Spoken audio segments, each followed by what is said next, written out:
Assalamualaikum warahmatullahi wabarakatuh. Di sini saya Lailatul Muzayana, NIM T20191479 dari kelompok 1 akan menjelaskan tentang dimensi pelajaran fikih. Dimensi pelajaran fikih terbagi menjadi beberapa dimensi atau bagian. Nah, selanjutnya di sini saya akan menjelaskan beberapa dimensi atau bagian. Yang pertama ialah bagian ibadah. Bagian ibadah adalah sesuatu bagian yang membicarakan hukum-hukum yang dipakai untuk mendekatkan diri kepada Allah. Contohnya seperti sholat, zakat, puasa, dan haji. Yang kedua, bagian ahwal sahsiyah.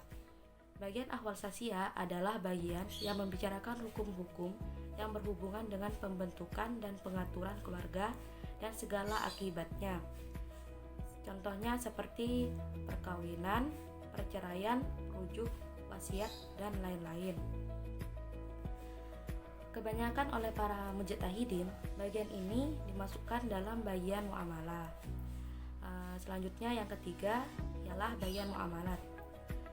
Bagian muamalat yaitu bagian yang membicarakan hukum-hukum yang mengatur harta benda hak milik dan kerja sama manusia seperti jual beli, sirkah, dan lain-lain. Yang keempat, bagian hudud dan takzir atau hukum pidana. Bagian hudud dan takzir atau hukum pidana yaitu bagian yang membicarakan hukum-hukum yang berhubungan dengan kejahatan, pelanggaran, dan akibat-akibat hukumannya. Yang kelima, bagian marofaat atau hukum acara.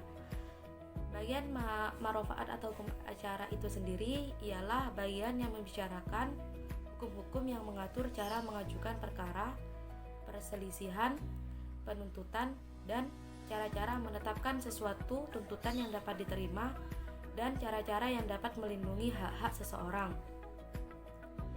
Yang terakhir ialah keenam, bagian syiarul mughazi.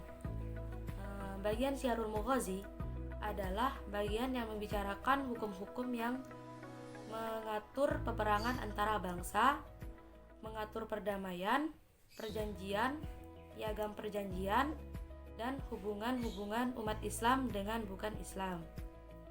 Jadi, bagian-bagian dimensi itu sendiri ada 6. Seperti yang tadi saya jelaskan sebelumnya. Mungkin itu saja yang dapat saya jelaskan. Kurang lebihnya mohon maaf. Assalamualaikum warahmatullahi wabarakatuh.